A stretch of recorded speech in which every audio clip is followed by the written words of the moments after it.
Indian സിനിമയിൽ വിസ്മയിപ്പിക്കുന്ന അനുഭവമാവാൻ ആടുജീവിതം എത്തുന്നു. ബെന്യാമിന്റെ പ്രശസ്തമായ ആടുജീവിതം നോവലിനെ ആസ്പദമാക്കിയാണ് ചിത്രം ഒരുക്കിയിരിക്കുന്നത്. Every breath is a battle, നിശ്വാസങ്ങളെല്ലാം പോരാട്ടങ്ങളാണ് എന്ന ടാഗ്ലൈനോടെ എത്തുന്ന ഈ സിനിമ ജീവിത പോരാട്ടത്തിന്റെ കഥയാണ് പറയുന്നത്. ഒരുപക്ഷെ മലയാളികൾ ഇത്രയും കാത്തിരുന്ന മറ്റൊരു മലയാള സിനിമ അടുത്തെങ്ങും ഉണ്ടായിട്ടില്ല. ആ കാത്തിരിപ്പിന് പ്രധാന കാരണം ബ്ലെസി എന്ന സംവിധായകൻ കൂടിയാണ്. തൊട്ടതെല്ലാം പൊന്നാക്കിയ ഈ അതുല്യ സംവിധായകന്റെ 15 വർഷത്തെ തപസ്യയാണ് ആടുജീവിതം. വായനക്കാരെ വിസ്മയിപ്പിച്ച ആടുജീവിതത്തിലെ നായക കഥാപാത്രമായ നജീബിനെ അവതരിപ്പിക്കുന്നത് പൃഥ്വിരാജ് സുകുമാരനാണ്. പൃഥ്വിരാജ് എന്ന നടന്റെ ജീവിതത്തിലെ നാഴികക്കല്ലാകും ഈ കഥാപാത്രം എന്ന കാര്യത്തിൽ സംശയമില്ല. വലിയ ജീവിത സ്വപ്നങ്ങളുമായി സൗദി അറേബ്യയിൽ ജോലിക്കായെത്തിയ നജീബ് എന്ന മലയാളി യുവാവ് അവിടെ വെച്ച് വഞ്ചിക്കപ്പെട്ട് മരുഭൂമിയിലെ ഒരു ആടുവളർത്തൽ കേന്ദ്രത്തിൽ എത്തിപ്പെട്ട് അവിടെ അതിദാരുണ സാഹചര്യത്തിൽ അടിമപ്പണി ചെയ്യേണ്ടി വരുന്നതും പിന്നീട് നജീബിന്റെ ജീവിതത്തിൽ സംഭവിച്ച കാര്യങ്ങളുമാണ് ആടുജീവിതത്തിൽ പറയുന്നത്.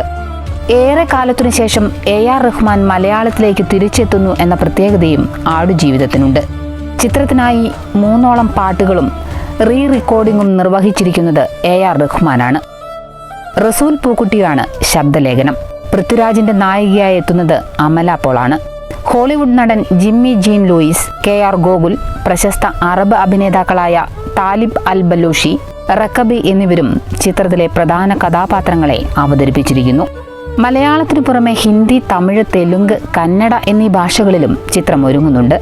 സുനിൽ KS ആണ് ഛായാഗ്രഹണം. എഡിറ്റിംഗ് നിർവഹിച്ചിരിക്കുന്നത് ശ്രീകർ പ്രസാദാണ്.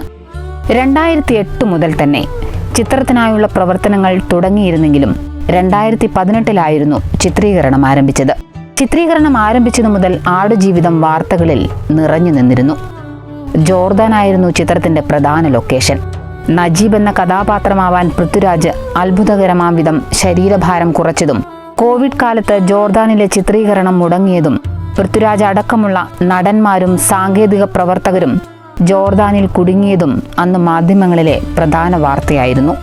നിരവധി പ്രതിസന്ധികളെ അതിജീവിച്ച് ആടുജീവിതം പ്രദർശനത്തിനെത്തുമ്പോൾ ഒരു കാര്യം ഉറപ്പാണ്: മലയാള സിനിമയുടെ എന്നല്ല, ഇന്ത്യൻ സിനിമയുടെ തന്നെ അടയാളപ്പെടുത്തലാകും ആടുജീവിതം.